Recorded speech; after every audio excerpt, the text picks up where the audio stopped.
Todas las personas tenemos una historia, un pasado, experiencias que nos hacen ser quienes somos, que recorremos a veces sin darnos cuenta y que nos van llevando por las distintas etapas de nuestra vida. Algunos tuvieron claro siempre que querían ser políticos. A otros, en cambio, la vocación les llegó sin buscarla. De esto se trata Somos, un podcast que bucea en lo que nos hizo ser quienes somos, en las decisiones que nos trajeron hasta aquí, en sus azares y en sus resultados. Gracias por acompañarnos. Hoy estamos conversando en este ciclo de podcast con Diego Valenzuela. Diego, hace muchos años que lo conozco, ya unos cuantos, y es de las personas que me gustan porque tuvo muchas vidas antes de su vida actual como intendente, ya en su segundo mandato del partido de 3 de febrero, así que sin más prolegómeno vamos a la charla. Hola Diego, gracias por tu tiempo y gracias por estar acá. Hola Pablo y a todos, un placer enorme poder conversar del presente, del futuro, pero también de quiénes somos, ¿no? De dónde venimos.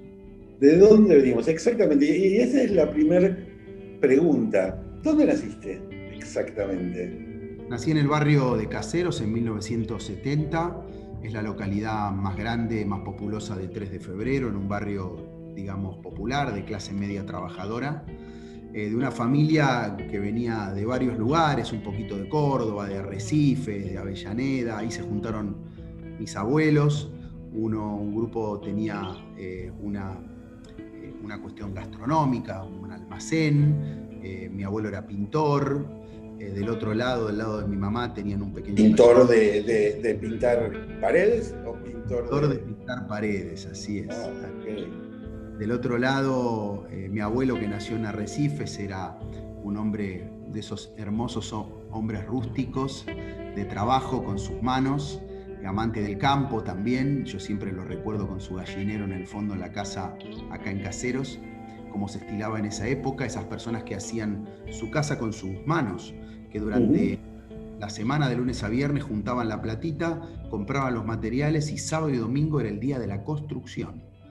Así que bueno, nací en Caseros, después me mudé a Santos Lugares, que es donde crecí, el barrio de Sábato y de la iglesia de Lourdes, y es donde me formé, digamos. Así que también está dentro del partido 3 de febrero, digamos. También. Pensemos que hay gente que no vive en 3 de febrero y que nos escucha, y que no sabe. Y escúchame, ¿y qué tenías? ¿Papá, mamá y hermanos? Sí, tengo 2 hermanos, Pablo y Hernán, con quienes tuve una infancia y una adolescencia muy linda, ¿viste? De compartir amigos, de estar mucho en la calle. La escuela quedaba a la vuelta de mi casa, en la misma manzana. Yo hasta incluso recuerdo a veces de cruzar la tapia, la pared que era muy baja en la casa. Así que muchos amigos en común. Hoy Pablo y Hernán son productores de televisión y la verdad un orgullo porque laburan mucho y muy bien en todos los temas audiovisuales. Era una infancia en la calle. ¿A qué edad te mudaste a Santos Lugares? Se mudó la familia, digo. Más o menos a los 4 o 5 años, así que ya desde el jardín arranqué en una escuela que es el Lourdes, vinculada a la famosa iglesia o santuario de Lourdes, que es un centro de peregrinación muy importante en nuestra provincia. Creo que es el tercero después de Luján y San Nicolás. Así que ahí hice toda mi vida escolar, hasta que después me fui a estudiar a la capital. ¿Y cómo era? ¿Qué recuerdos tenés de ese Santos Lugares, de tu casa? Vos decías estar mucho en la calle, que hoy nos parece algo, no sé, del siglo XIX, pero en la década, vos me estás diciendo que en la década del 70, en la época del Mundial del 78, ponele, vos tenías 8 años y los chicos en Santos Lugares jugaban a la pelota en la calle todavía, o se podía, ¿cómo era? ¿Qué hacían? Mira, el recuerdo que yo tengo era primero cumplir como corresponde la obligación con lo escolar, cursar, hacer los deberes y salir a la calle automáticamente. O sea, eras buen alumno. Era más un poco lo que hoy diríamos la cultura de ir al club, que es el compartir, el amigo, el encuentro, el deporte, la bicicleta. Había poco tránsito. Pensemos que hoy, bueno, esto es una ciudad que es parte de la metrópoli Buenos Aires, pero incluso hasta recuerdo cortar la calle con una red estilo de tenis para jugar al tenis. Cuando venía un auto la bajábamos y pasaba un auto cada tanto. Y no tenías ese miedo que hoy tenés de quizá estar en la vía pública, incluso de noche. Era muy común poder compartir y tener un contacto con el club de barrio también, que bueno, estaba la mesa de pool, está la canchita de fútbol. El compartir se hacía con menos miedo y con menos prejuicios que hoy. ¿Y tenías, la secundaria la hiciste también en la misma escuela? Sí, hice toda mi escolarización en el Lourdes, terminé el secundario, ahí yo ya estaba pensando en cuál era mi vocación, todavía no tenía grandes certezas, pero veía en el periodismo algo que me atraía. En esa época no se estudiaba periodismo, no había carreras de periodismo como hay hoy, estaba solamente la licenciatura en comunicación de la UBA, que yo la veía como algo más académico, ¿no? Así que me decidí a estudiar otra carrera, pero con la convicción de que tenía ganas de ser periodista, que es lo que ocurrió. ¿Y por qué tenías ganas de ser periodista? ¿A quiénes leías o a quién te querías parecer en esa época? Bueno, yo en esa época me gustaba mucho el deporte y bueno, jugaba al fútbol acá en un club de Palomar, que es del lado de Morón, Citas. Después me fui a probar a Vélez y entré en Vélez y tuve una etapa muy linda allá por los 14, 15 años de jugar en las inferiores. Y ahí me demostré a mí mismo que no era mi camino el fútbol profesional, porque viste, cuando jugás en un club de barrio quizás te destacás, pero cuando pasás a las inferiores de un club de primera es otro nivel. Y de hecho tengo el orgullo, Pablo, de decir que fui suplente de Diego Pablo Simeone, del Cholo. No te puedo creer. Señor, categoría 1970, novena división, Vélez Arfiel, el titular en mi puesto era el Cholo. Yo estaba convencido de que nunca iba a entrar. Creo que en un año me pusieron 2 veces 5 minutos cada vez. Simplemente para que no me desanime, ¿no? Y el Cholo era igual que hoy, era un líder, era un gran conductor, lo fue como jugador y hoy lo es como técnico. Así que tengo un lindo recuerdo al punto de que, lo digo con orgullo, que fui suplente, me frustré bastante y me fui a jugar a Platense. Así que el deporte a mí me enganchaba, lo mismo el automovilismo, siempre me gustó mucho el motociclismo. Pero para ser a los, tenías ahí que 14, 15, cuando estabas en las inferiores, y estudiar al mismo tiempo es una exigencia fuerte, porque ¿qué tenías? 3, 4 entrenamientos por semana. Así es. Me tomaba un colectivo que es el 343, que va desde acá de Santos Lugares hasta Liniers, atravesaba el barrio Ejército de los Andes, a veces llamado estigmatizadamente Fuerte Apache, aunque te digo también, Pablo, que los vecinos ellos mismos se dicen estoy en Fuerte Apache y lo dicen con orgullo. Claro. Y bueno, y caminaba por Liniers, esas callecitas que son como un mercado en la calle, siempre con mucho movimiento. Y sí, era muy intenso porque además era un entrenamiento de inferiores y eso convivía con mi estudio y bueno, más o menos todo encajaba bastante bien. Claro, ¿y en tu casa cómo veían todo eso? ¿Te alentaban? ¿Decían ya se le va a pasar? Es un berretín de adolescente. Pero no al punto de volverse locos. Mi abuelo, que se llamaba Héctor, el pintor, le gustaba mucho el fútbol y como yo, hincha de Independiente, como mi viejo, como mi hijo, y bueno, él quizá era el que más alentaba, pero yo me fui dando cuenta que no estaba al nivel para sostener ese nivel de competitividad y en un momento decidí bajarme. Pero siempre fueron tranquilos, no como esos padres que se vuelven locos porque su hijo llegue a primera. Y cuando, entonces me decías que habías... te gustaba también el automovilismo, o sea que lo que te tiraba del periodismo era el periodismo deportivo inicialmente, por lo menos. Inicialmente el periodismo deportivo, el automovilismo, me encanta todo ese mundo social y cultural que hay atrás del automovilismo, que quizá mucha gente no lo conoce.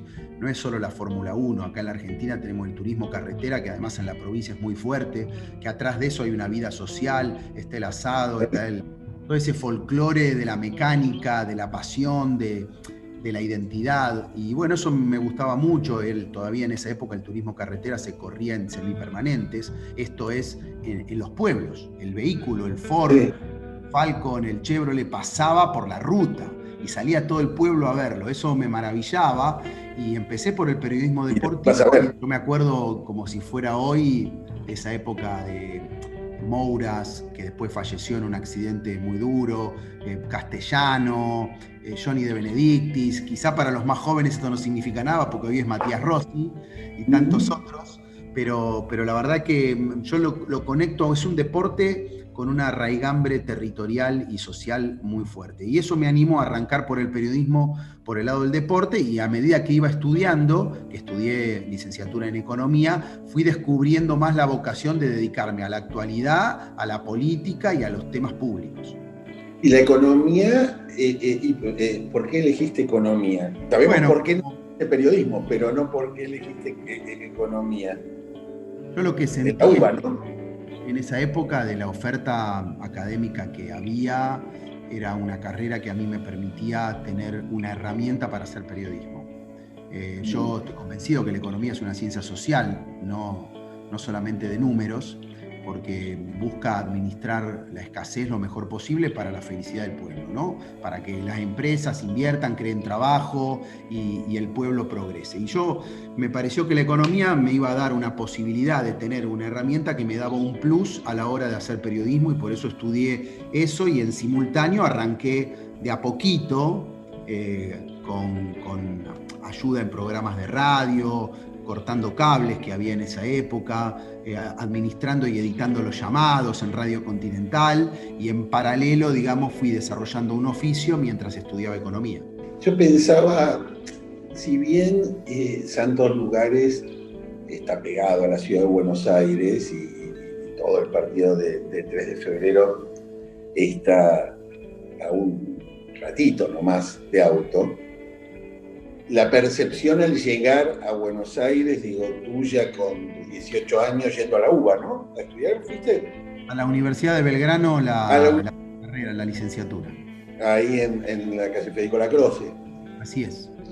Sos un chico, tenés 18 años, estudiás economía y llegás a la gran ciudad, digamos, aunque estuvieras pegado a la gran ciudad, y no era que no la conocías, sino que seguramente habías venido muchas veces, ya sea para ir a ver a Independiente en Avellaneda, a jugar a Vélez, o a estudiar. ¿Y cómo se veía, visto desde el conurbano, la ciudad?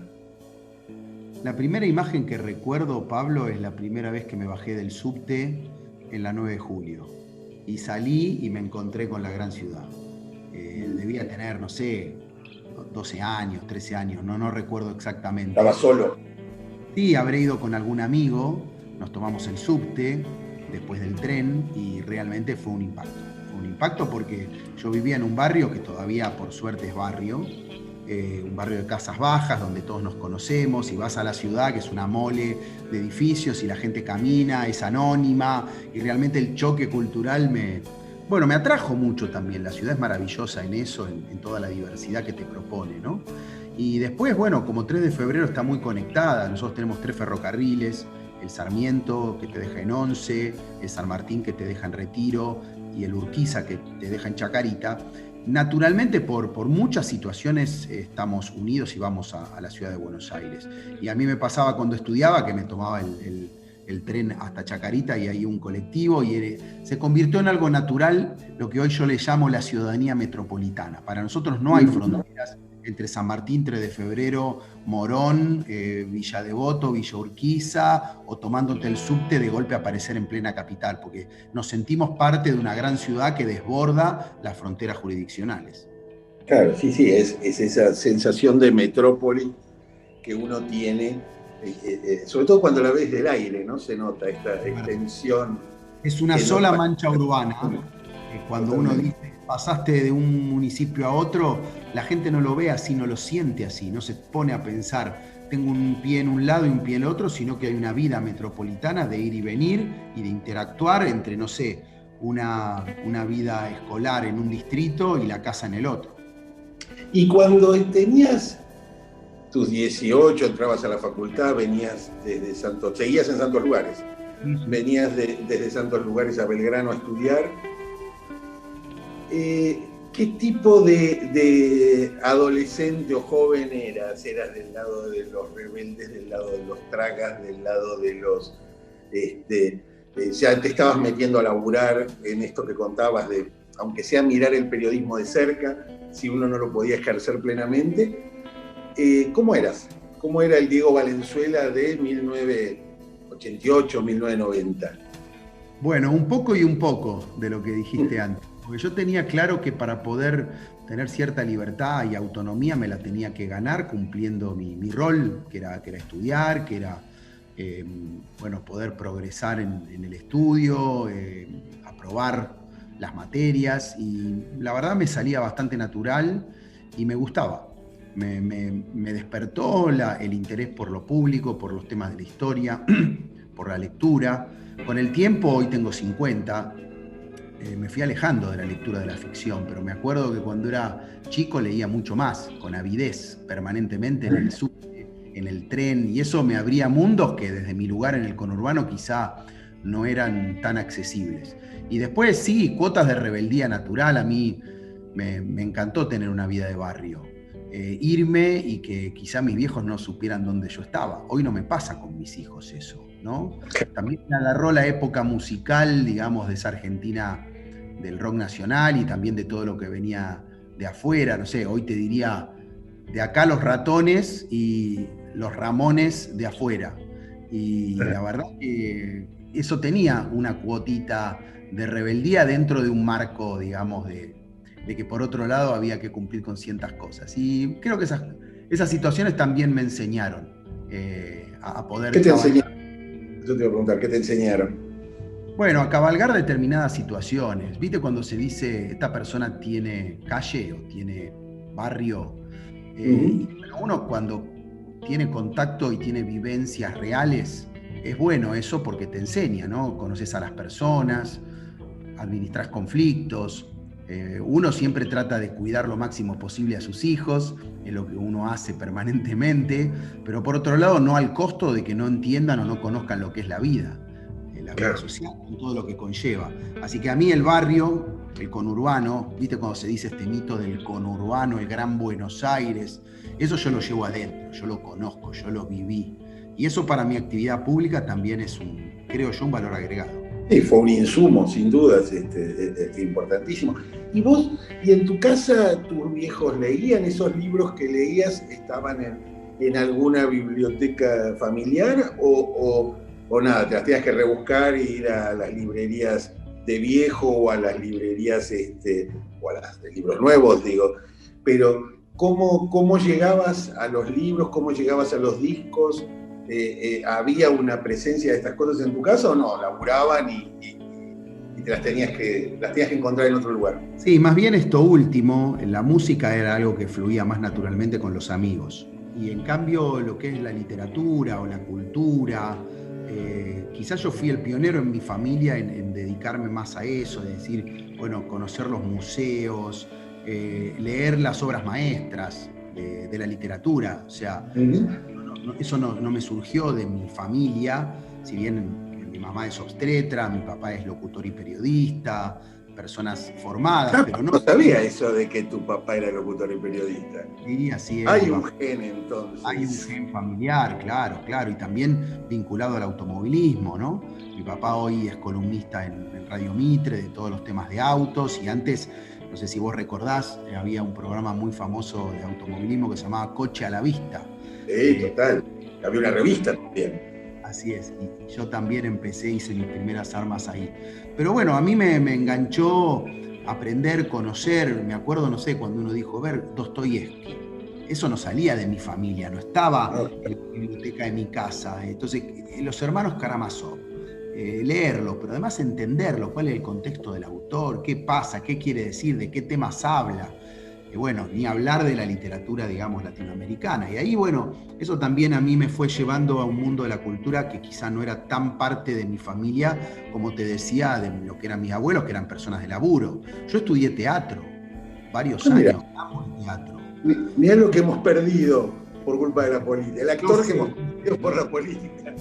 Yo tenía 20 y pico de años y me anoté en el Calibán, el famoso teatro de Norman Brisky, con un método, digamos, de enseñanza bastante audaz, donde se pone en juego mucho la emoción de cada uno, lo personal, y la verdad me encantó ahí conocer a todos los autores, de Tennessee Williams a Beckett, me voló la peluca, como se dice habitualmente en el teatro, y en algún momento fantaseé con dedicarme a eso, te digo la verdad. Después, bueno, la vida evoluciona y uno va tomando un camino.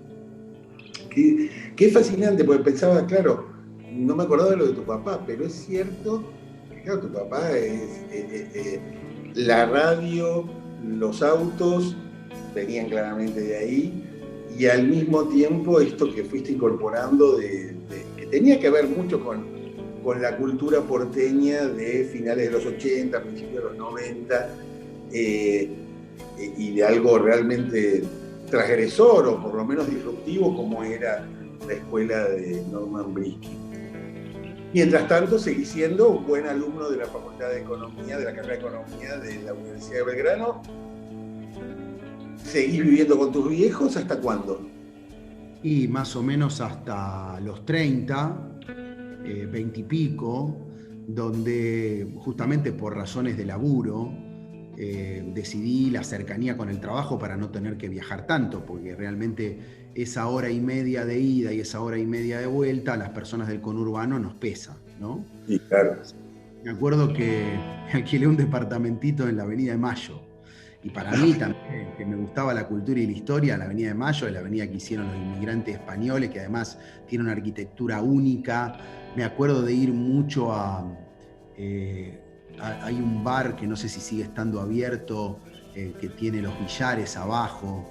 Los 36 billares, sí, está. 36 billares, bueno, el Tortoni, bueno, Tenías, todo un mundo. Avenida de Mayo y Avenida de Mayo y Piedras. Maravilloso, claro, estabas al lado del Tortoni. Muy cerquita, y además yo laburaba en Radio Continental, empezaba, Una cuadra atrás.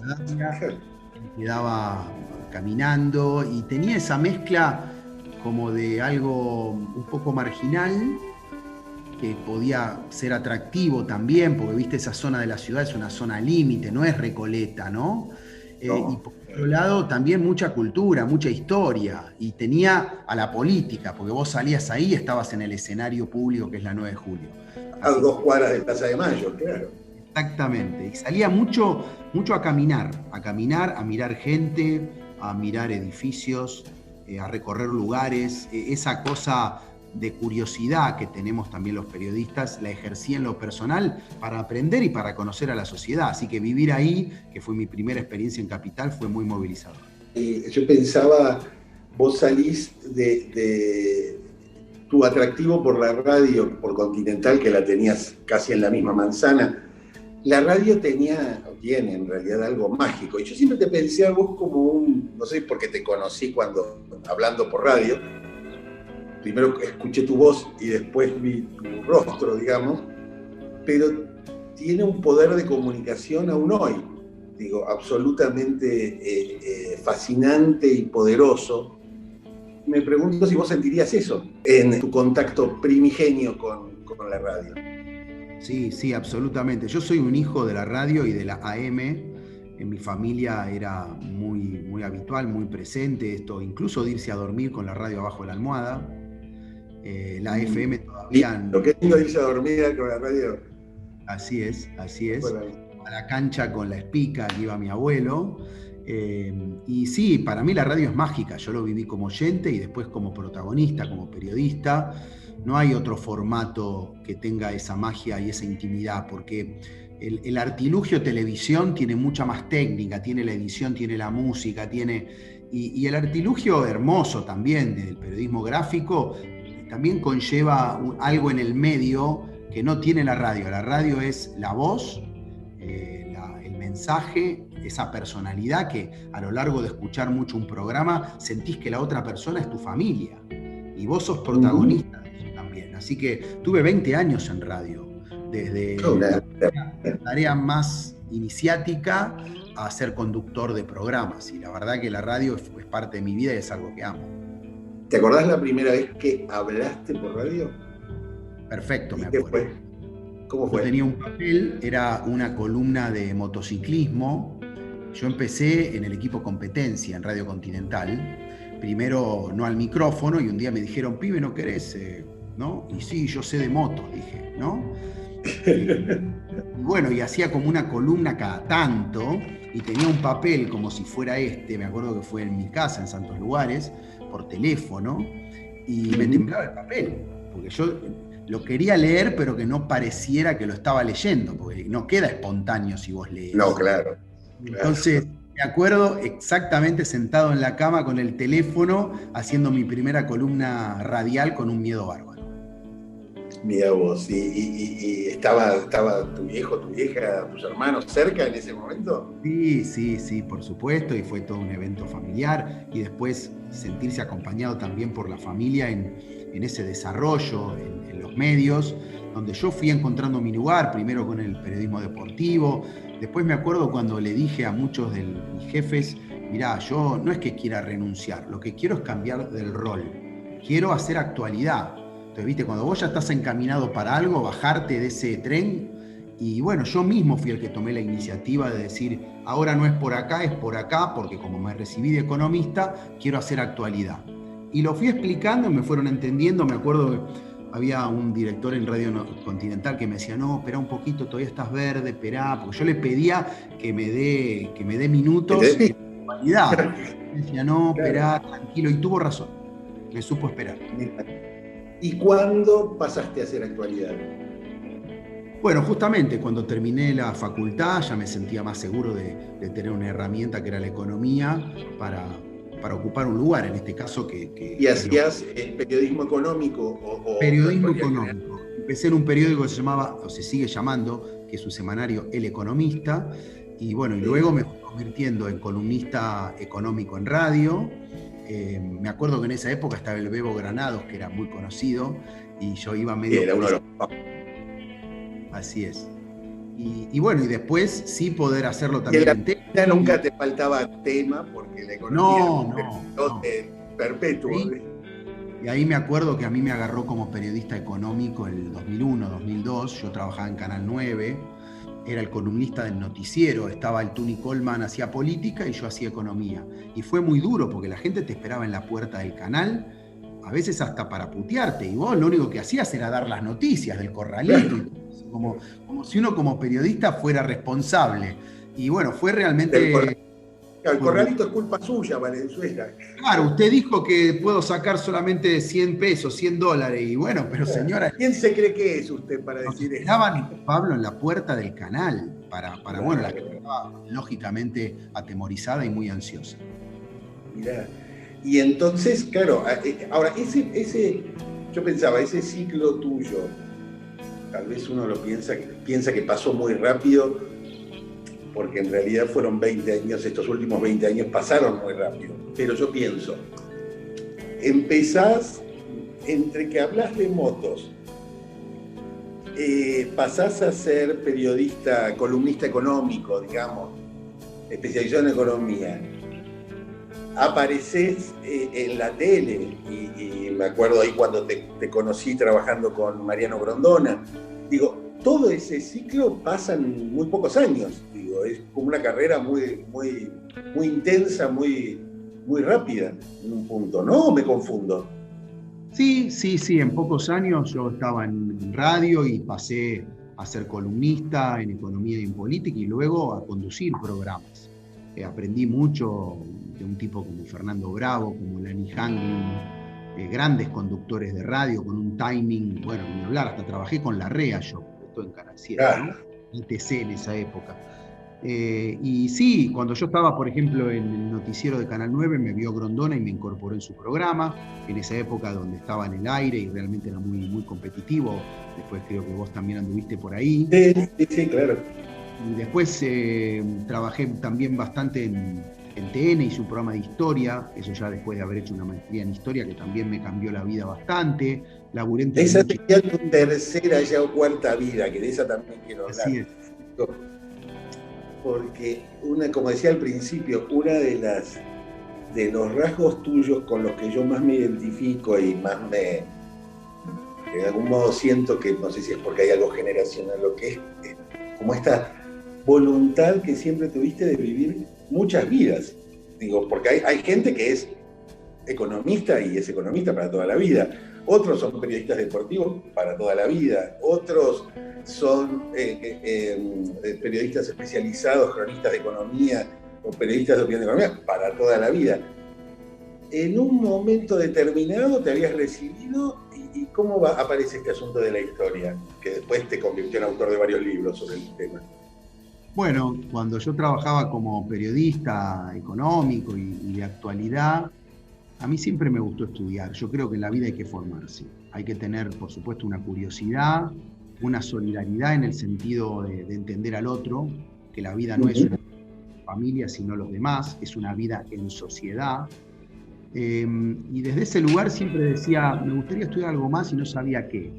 Te confieso, esto creo que no lo conté nunca, pensé primero en hacer una maestría en economía, de esas más académicas, más matemáticas. E hice un cuatrimestre y no me gustó. La abandoné. En la Ditela, en la Universidad de Ditela. Sí, porque me hice esta pregunta. ¿Yo quiero profundizar en más de lo mismo o me quiero ampliar a otros mundos? ¿No? Yo venía siempre haciendo cursos de posgrado, tratando de encontrar un rumbo. Me acuerdo incluso que hice uno en la UBA con el doctor Raúl Alfonsín como profesor. Un curso de filosofía política. Maravilloso. Él era el profesor. No te puedo... Ver a un expresidente hablar desde filosofía política, de los grandes autores del pensamiento político, habiendo tenido la experiencia de gobernar, fue algo increíble, en la UBA. Sí, y bueno, además de haberlo conocido tan directamente al doctor Alfonsín, y no lo hice por ser radical, sino porque me parecía maravilloso estudiar con un expresidente, ¿no? Me parece, qué privilegio. Exactamente.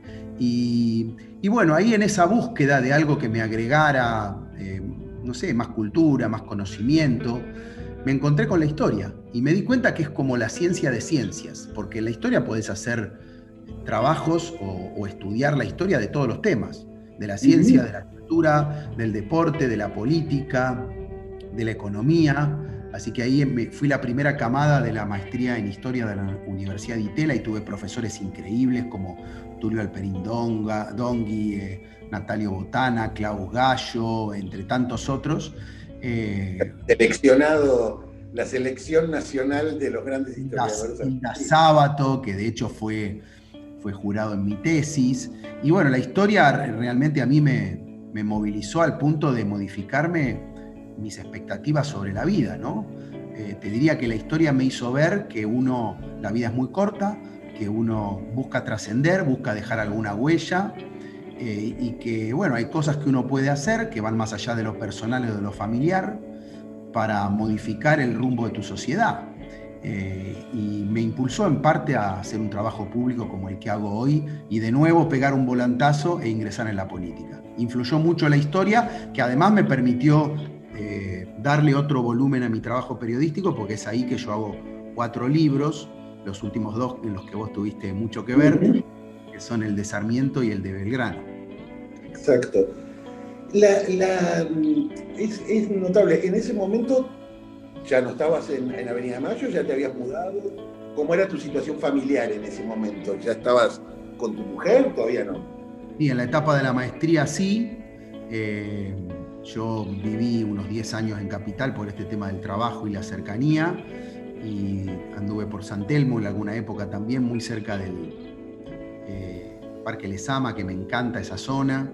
Anduve también por Santa Fe y Coronel Díaz, justo así en diagonal a donde vivía Charlie, no sé dónde vive hoy Charlie, pero estábamos todo el tiempo viendo a ver si Charlie salía al balcón. ¿Y salía? A veces salía. Y bueno, ahí conocí a Daniela, que es mi mujer, hace más de 20 años, que tenemos a Lucio y a Lola, 18 y 16, nuestros hijos, y ella me acompañó mucho y me bancó mucho también en esa transformación personal que es estudiar, hacer una maestría, después hicimos una beca en Estados Unidos y después la decisión de ingresar en la política haciendo un cambio vocacional en mi vida. Otra vez, claro, porque una de las cosas que al menos a mí me pasaron en menor medida porque no hice un trayecto por el periodismo tan destacado y tan público como el tuyo, Pero el periodista, si bien manifiesta sus ideas, digo, sobre todo cuando hace opinión además de información, trata, en la mayoría de los casos, cuando no es un militante, digamos, de preservarse de una identidad partidaria. Digo, más allá de que un periodista puede ser más o menos de izquierda, más o menos de derecha, más o menos liberal, más o menos peronista, qué sé yo. Pero no, en general hay una tensión entre la vocación periodística y ese pasaje a la política partidaria. Digo, que de algún modo implica cierta resignación de algo, más allá de que uno gana otras cosas, pero resigna otras. Y no hay tantos periodistas que hayan pasado del periodismo a la actividad política pública. Recuerdo otro periodista que trabajó con Mariano Grondona, que era Héctor Timerman, que en un momento determinado pasó a ocupar unas funciones importantes durante los gobiernos kirchneristas y se ascribió a esa ideología. Digo, no recuerdo muchos otros casos como el tuyo de un periodista conocido que tenía sus programas, que participaba, que esto, que el otro, y que seguramente a través de ese puente que fue la historia, un día se convierte primero en funcionario en el gobierno de la ciudad y después en ya un dirigente político partidario que va y participa de elecciones y además las gana. Sí, puede ser. Repasando, sí hay casos de periodistas, pero quizá no tenían una dedicación completa como la tuve yo, además en todos los formatos, porque era la tele, era la radio, era la prensa gráfica. Yo también en una etapa fui columnista en el diario La Nación. Y bueno, la verdad que yo siempre trabajé con mucha convicción y buscando los equilibrios. Y me parece que eso hizo que nunca fuera fanático de ninguna causa, sí alguien con convicciones, por supuesto democráticas, republicanas, de progreso social, pero nunca me comprometí desde el periodismo en una cosa como la que hoy estamos viendo, que para mí es una deformación del periodismo, que es el periodismo militante, ¿no? Me parece que si uno quiere ser militante tiene que hacer política. El periodismo requiere un equilibrio, un rol institucional, y que la opinión uno la tiene, por supuesto, y la tiene que exhibir, pero con una responsabilidad, preservando el rol del periodismo, ¿no? Y bueno, después, por supuesto, cuando decido cambiar de rumbo por un tema puramente vocacional y no sin temores, porque incluso en mi familia, Pablo, muchos me desalentaban, esto de, pero si te va bien, ¿por qué vas a dejar de hacer lo que haces? Y yo lo que transmitía era realmente una cuestión vocacional. Para mí la política es algo demasiado importante como para tomarlo como algo y bueno, lo voy a hacer al final de mi vida. Como si fuera, no, es algo tan importante que requiere toda la energía posible y en un momento quizá de la vida como el que yo estaba o estoy, que es la mitad de la vida, donde uno tiene esa mezcla de madurez y juventud y una energía. Y bueno, me mandé contra a veces opiniones de muchas personas. Me acuerdo un directivo de un medio en el que estaba que me dijo, no, bueno, pero si vos haces eso, vas a tirar tu nombre al barro. La política es el barro. Puede ser, no siempre. Entonces yo lo que le dije, bueno, pero si no nos involucramos, si no participamos, aún con los errores, con las cosas que nos pueden suceder, con las polémicas en las que nos vamos a ver insertos, no cambia nada. O sea, la mejor manera de limpiar la política, si la misma fuera sucia, es participando. Y es que venga gente nueva a la política, no dejarle la política a los políticos, hacer una política ciudadana. Y eso me motivó mucho y me convenció a mí mismo de vencer los miedos. Y bueno, allá por el 2009, 2010, di el paso, empecé a conversar con gente. Yo estaba en CIPEC, una importante ONG acá de la Argentina de políticas públicas, y lo que hicimos varios es conversar con gente que nos parecía interesante del mundo de la política, y ahí estuvo gente de diferentes partidos, Mauricio Macri, Horacio Rodríguez Larreta, Felipe Solá, Roberto Lavagna, Juan Manuel Urtubey, bueno, varios, Francisco de Narváez, de aquella época. Algunos están hoy en la política y otros no. Y eso después fue llevando a un caminito que terminó siendo funcionario en el gobierno de la ciudad en el año 2011. ¿Y te acordás, podrías reconstruir casi como abajo de un microscopio, bajo la lente de un microscopio, cómo empezó lo de la política? Porque, como bien me contabas, lo primero era el deporte, el periodismo deportivo, la economía, el periodismo económico y después el periodismo de actualidad. Pero la decisión, digo, de yo me voy a meter o yo me quiero meter, a veces es porque alguien te viene a buscar y te lo plantea y te queda dando vueltas en la cabeza durante mucho tiempo hasta que un día decís, en una especie de diálogo con uno mismo. Otras veces es porque ves a alguien en la tele y decís, bueno, a mí me gustaría, yo podría hacer esto que están haciendo estos tipos mejor que lo que lo hacen o como lo están haciendo, depende del caso. ¿Cómo fue el haber visto con un zoom y en cámara lenta esa transformación que quizás, no sé, pero debe haber sido, de todas estas que tuviste, la más profunda, por lo menos la que te trajo hasta el despacho en el que estás ahora? Así es, fue la más profunda, la más desafiante, la que más temores me presentó. También, además de la historia, creo que tuvo bastante que ver. Viste que a uno le ocurren cosas y esas cosas te modifican, ¿no? En el año 2008, yo no vengo de una familia, digamos, de élite. Y en el año 2006, Juan Liach me llama y me dice, yo era periodista, me dice, te quiero proponer para una beca en el exterior. Bueno, Juan, yo hablaba inglés más o menos, había estudiado inglés acá en un profe particular en 3 de febrero, y me presenté a esa beca y no la obtuve. Eligieron a otra persona. Si mal no recuerdo, fue Esteban Bullrich el elegido en esa. Y después me presenté de nuevo, persistente como soy. Y en el medio fui y aprendí mejor inglés, porque había que hablar inglés para ir a la beca. Y yo no lo tenía muy fluido. Y fue un gran desafío. Y por eso le estoy agradecido a Juan Liach de que haya pensado en mí. Y la hice en el 2008 la beca. 3 meses y pico en los Estados Unidos, yendo a un montón de ciudades, conociendo gente, universidades, pensadores, tecnología. Y fue justo cuando eligieron a Barack Obama como presidente de los Estados Unidos. ¡Wow! Para mí fue muy transformador. Fue un momento, claro. Me acuerdo del Yes We Can y me acuerdo todo lo que representaba Obama para el Estados Unidos de esa época, de ver a los negros llorando porque un negro iba a ser presidente, y además una persona de valores progresistas, digamos, pero también de mucho progreso, de mucha, digamos, racionalidad. Y volví y dije, ¿y por qué no? ¿Por qué no?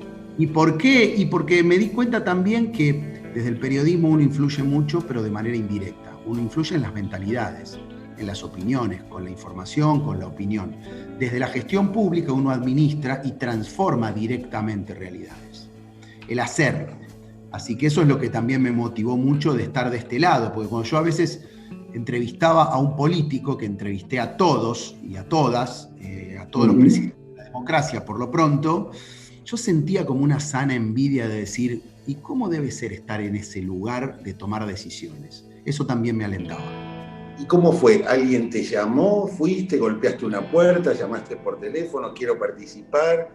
¿Elegiste el gobierno de la ciudad por alguna razón? ¿Te eligieron? ¿Cómo fue ese pasaje que ya estaba en tu cabeza a partir de la beca en la que, bueno, te llevaste a la familia, además, a Estados Unidos esos meses?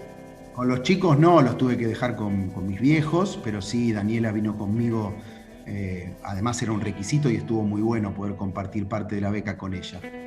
Bueno, en realidad formó parte de esta vocación y esta decisión de conversar con políticos, contarles que con un grupo, ahí estaba incluso Nico Ducoté, estaba Fernando Estrafase, que hoy es el secretario general en la ciudad, estaba Eduardo Levillellati, éramos varios, con ganas de decir, somos gente que queremos participar, tenemos estos saberes, estos conocimientos, ni más ni menos que nadie, pero queremos ser parte de lo público. Y viste, una cosa te va llevando a la otra. Yo me acuerdo con Nicolás Ducoté, que fue intendente de Pilar, bueno, conocíamos bastante a Horacio, también haber ido a la primera fundación que había armado Mauricio Macri, cuando estaba desembarcando en la política, haber ayudado en la conformación de equipos técnicos a Francisco de Narváez cuando quería ser gobernador, también muchos diálogos en el movimiento productivo con Eduardo Duhalde, por ejemplo, y allí fue surgiendo básicamente un contacto con Emilio Monzó, que es el que me ofreció ir al Ministerio de Gobierno de la Ciudad de Buenos Aires, pero además no fue solo eso, sino una relación previa ya construida con muchas personas que estaban trabajando en la ciudad, especialmente Horacio Rodríguez Larreta. ¿Y cómo, digo, en qué momento empezás a ir cocinando dentro de tu cabeza la idea de ya no ser un funcionario técnico en el área precisamente del área metropolitana, que era donde estabas trabajando, sino ya pasar a la acción en el sentido más completo del término? Bueno, ahí lo que yo fui empezando a notar es el valor de una representación producto del voto popular. Mi trabajo siempre fue, o mi acercamiento a la gestión pública fue desde lo técnico, ¿no? Desde algún conocimiento técnico, económico, de comunicación, desde el cual yo pensaba que podía aportar en una área legislativa o en algún área de apoyo técnico a lo público. Pero después, bueno, estando ahí en la ciudad, empezando a lidiar con los intendentes del conurbano, porque mi tarea como subsecretario de AMBA era relacionar a la ciudad con el conurbano, con los intendentes, los iba a ver a los de todos los partidos políticos y trataba de tender puentes, de fortalecer las políticas metropolitanas, a su vez estando en un ministerio que llevaba la política del gobierno de la ciudad. Fui viendo esto del valor que tiene la representación y la legitimidad producto del voto. Y dije, bueno, ese es un muy lindo lugar para laburar para la gente. Yo hago esto por elección, a mí nadie me obligó, hay días buenos y días no tan buenos, pero realmente es una decisión muy profunda y vocacional. Y cuando dije, bueno, puede ser en el territorio, porque uno conoce el territorio, uno tiene una experiencia de vida en un barrio y de saber la diversidad que hay que administrar cuando uno administra lo local, y a su vez que el voto te pone en un lugar diferente, que es el lugar de la soberanía popular, ¿no? El lugar de poder decidir durante un tiempo, ser un administrador de la cosa pública. Así que ahí hice ese cambio de decir, en lugar de ser asesor de, generar un espacio político propio dentro de un espacio mayor, que bueno, en ese caso fue el PRO, donde siempre recuerdo el primer local que armé, que todos se rieron mucho, acá en el centro de Caseros, que puse Mauricio Macri, presidente 2015, pintadito de amarillo, y todos se reían porque les parecía algo totalmente imposible allá por el año 2012. Y creo que también la política se hace de gestos de audacia, de mucha vocación, de ganas de convencer, y bueno, por suerte o por trabajo o por esfuerzo logramos convencer de que acá podía haber una alternativa superadora a un intendente que estuvo 6 mandatos.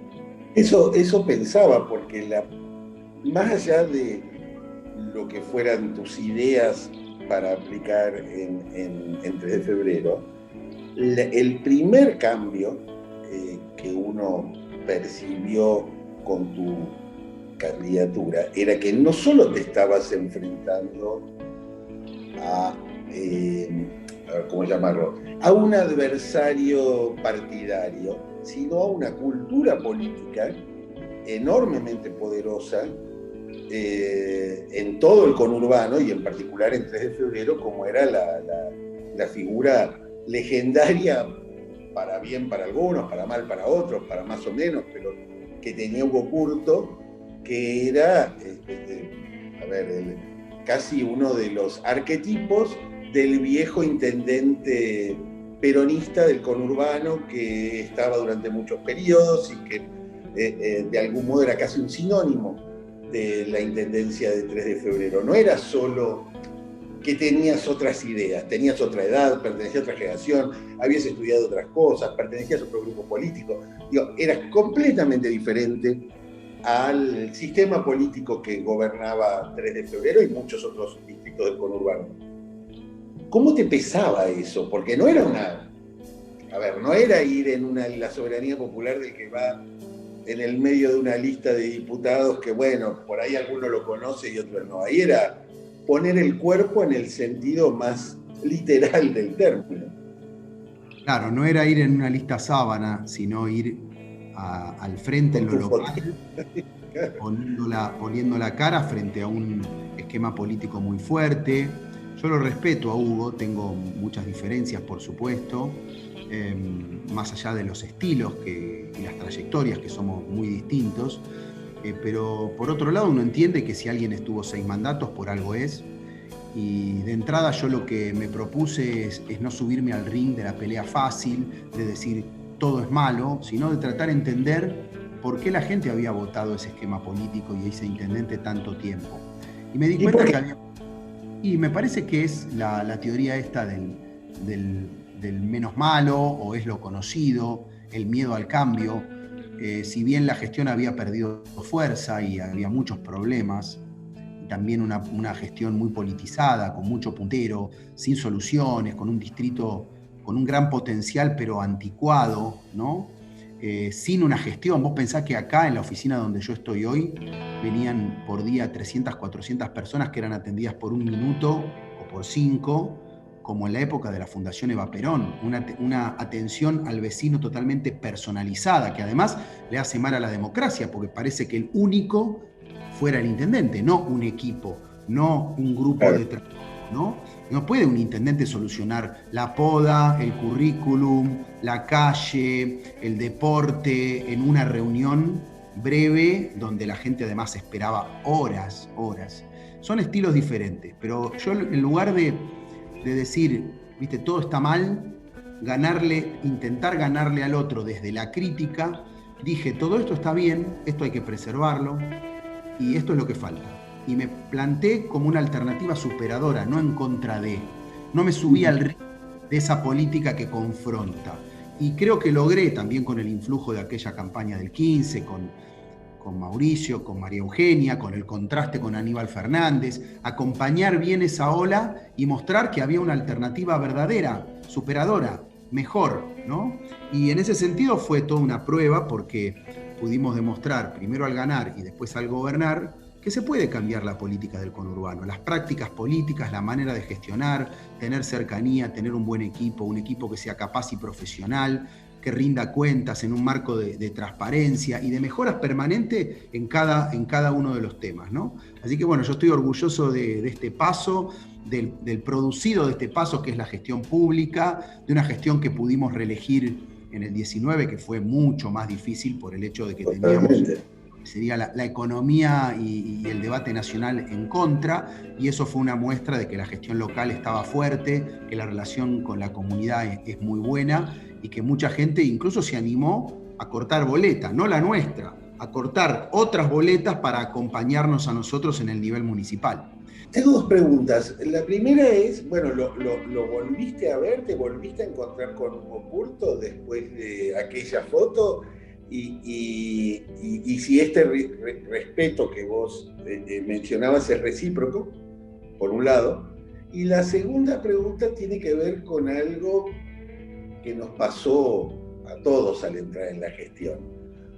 Hay un momento en el cual tenés ideas anotadas en cuadernos, papers, cosas que discutiste con tu equipo, pero hay un día que estás sentado en tu escritorio y el que pone el gancho sos vos, y el que dice, y ahora hay que hacer cosas, y ya uno sale de esa posición técnica, como señalabas antes, y uno empieza en la dinámica de la gestión, que es completamente diferente.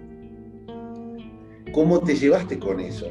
Con ese momento de saltar, de atravesar el espejo de algún modo, ¿no? Porque a mí me ha pasado, digo, hay momentos en los cuales quería irme a mi casa y pensaba, dijo, ¿quién me mandó a meterme en este asunto? Si yo estaba bien antes con los libros, y otros momentos de extrema felicidad porque uno va pudiendo hacer las cosas que se propone. Así es. Te diría varias cosas. Primero, si es recíproco el respeto, no lo sé, habría que preguntarle a él. Creo que la realidad te legitima, así que es evidente que cuando el voto acompaña, eso es para respetarlo. Sí recuerdo que en la primera gestión muchos del espacio, digamos, peronista o del Frente de Todos de 3 de febrero, todavía me miraban con un cierto grado de subestimación, y ya ganamos 3 elecciones acá en el conurbano, ¿no? 15, la del 17 y la del 19, con 10 puntos de corte de boleta que salieron de la boleta de ellos. O sea, son ellos los que pudieron convencer a sus electores locales. Y hay un personaje de la política local, que era el presidente del Consejo Deliberante de Curto, que siempre me decía, aún yo siendo intendente, el periodista este que está en la intendencia. Después de ganar el 19 me cruzó un día y me dijo, te tengo que decir algo, sos intendente. Me convertí en intendente en la reelección para algunos, ¿no? Está bien, bueno. De haber puesto a prueba una voluntad para poder sacar adelante una elección que en la PASO había sido adversa. Sobre lo segundo, es muy, muy linda la reflexión, y vos la viviste también como ministro de Cultura. Uno viene con un montón de planes, con ideas, y después te tapa la urgencia, tenés que decidir, y al final del día uno tiene asesores o gente que te recomienda una cosa o la otra, pero en la decisión estás solo, y eso es realmente lindo, pero también bastante vertiginoso. Y yo ahí aprendí a estudiar los temas a fondo, pero rápido, porque si vos convertís cada tema en una asamblea, no gobernás y no decidís. Rápido, cada uno no puede estar dando vueltas mucho tiempo sobre un tema porque tenés 30 o 40 por día, ¿no? Y después confiar mucho en la intuición. Esa intuición que uno construye con la vida, con la experiencia, con la vivencia, que es la que al final del día te indica si es por un lado o es por el otro. Hay días malos, hay días de sinsabores. Uno empieza a acostumbrarse a eso también. Me acuerdo cuando una vez me dijo Joaquín de la Torre, tuvo un lindo gesto Joaquín conmigo, él todavía era intendente de San Miguel, se tomó el tren y se vino a verme, charlamos, yo hacía poquito que era intendente, y me dice, mira, no creas que podés resolver todo, no sos todopoderoso, por más que estás sentado acá y tenés la lapicera, si pensás que vas a resolver todo como te lo imaginás, como así no va a ser, te vas a enfermar, me dijo. Así que haz lo mejor posible todos los días, y eso hago, y en promedio creo que vamos bien, y la satisfacción es ver el progreso, ver una comunidad que acompaña y un distrito que se va transformando. Me imagino que en estos ya 5 años que llevas como intendente, habrás pasado más de una vez por las cuadras del barrio de tu primera infancia, de tu segunda infancia, en santos lugares. Y la pregunta es, ¿qué encontrás en el Diego de hoy, de aquel que hablábamos al principio, pasaba mucho tiempo en la calle, curioseaba en lo que podía, quería ser periodista deportivo o jugador de fútbol?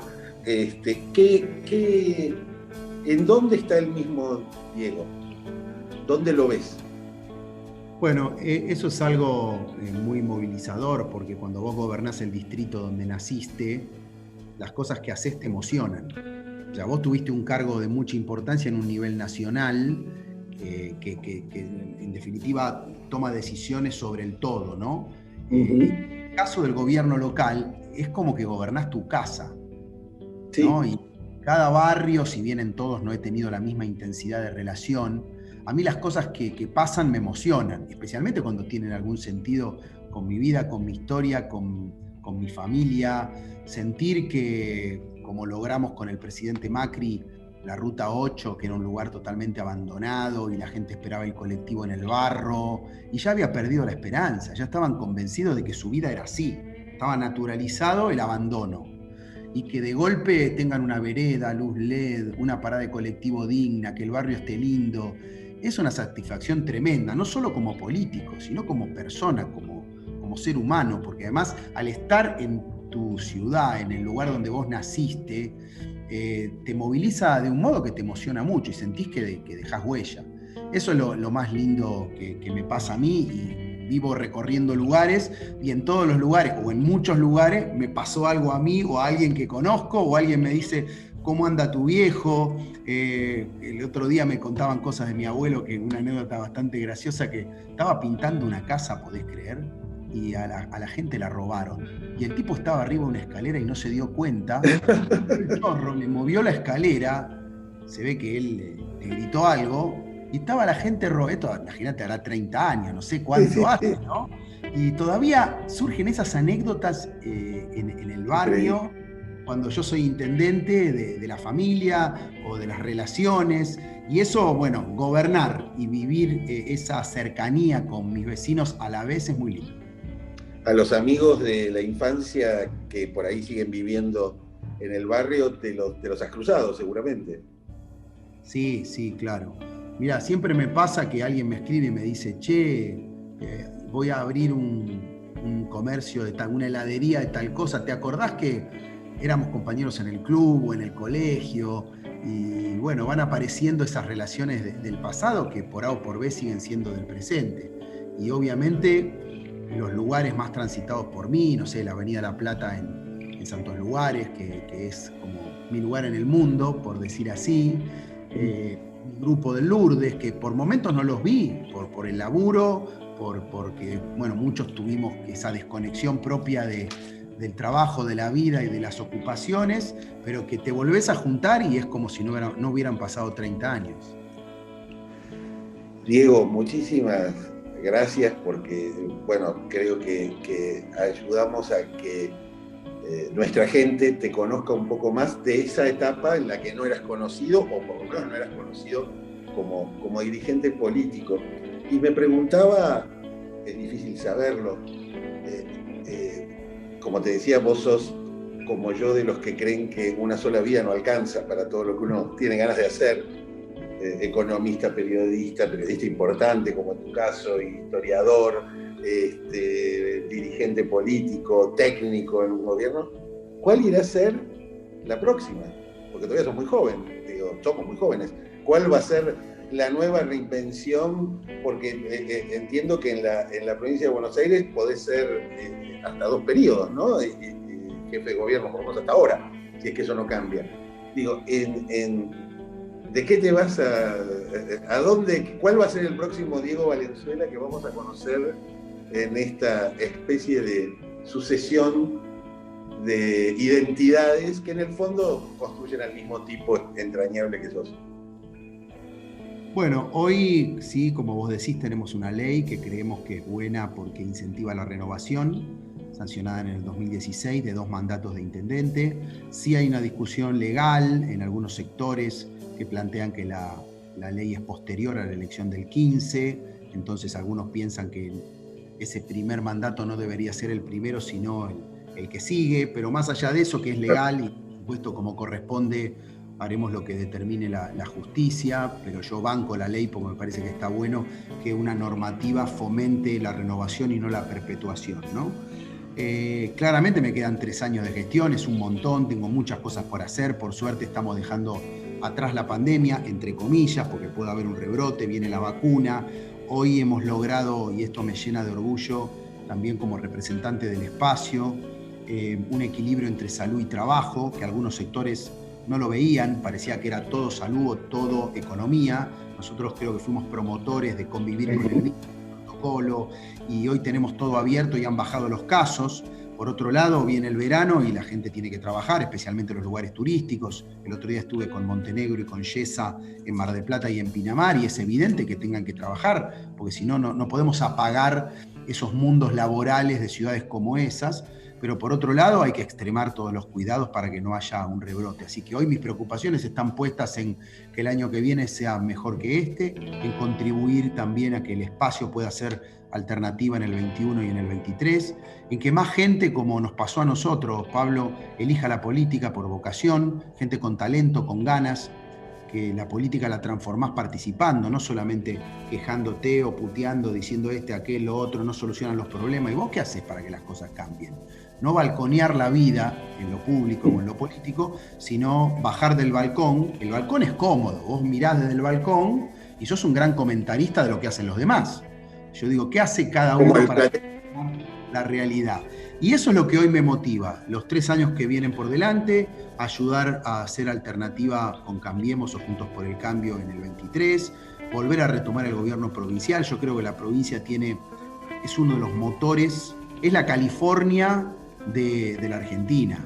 Y hoy está discriminada en los recursos, tiene un problema productivo, laboral, de pobreza, teniendo todo para ser realmente el motor del país. Y si me decís hoy en qué querrías ayudar más allá de 3 de febrero, que es mi motivación número 1, es en eso, en tener una alternativa potente para la provincia de Buenos Aires, conocerla más, conocer los pueblos, unir el interior con el conurbano, ver las regiones. El otro día en Mar del Plata, que lo fui a ver a Montenegro, conocí un astillero que es de un tano que todavía vive, 88 años, Contesi se llama, y yo pensaba en la pyme que tengo acá en 3 de febrero, pero nunca había visto la industria naval, que es fabricar barcos, y hay muchas realidades que quiero conocer en el marco de esa curiosidad de la que hablábamos antes, de aprender, de aportar. Sí te diría que para adelante me gustaría aportar como parte de un grupo en que la provincia de Buenos Aires salga adelante y se ponga de pie. Bueno, no es una tarea menor, pero estoy seguro que es una tarea imprescindible. Así que te agradezco muchísimo tu tiempo, te dejo de vuelta en manos de los vecinos de 3 de febrero. Te agradezco realmente, bueno, tu vocación, tus cambios, esta trayectoria realmente fantástica que hiciste a lo largo de todos estos años, que permitieron que hoy estés sentado ahí con un entusiasmo que parece que hubieras ganado la elección anteayer y que hubieras asumido ayer. Así que te mando un abrazo enorme a vos, a tu mujer, a los chicos, y ya nos veremos. Gracias, Pablo, por esta entrevista, esta conversación y también por tu acompañamiento siempre. Dale, un abrazo. Chao, Diego. De esto se trata Somos, un podcast que bucea en lo que nos hizo ser quienes somos, en las decisiones que nos trajeron hasta aquí, en sus azares y en sus resultados. Nos seguimos escuchando en el próximo capítulo. Gracias por acompañarnos.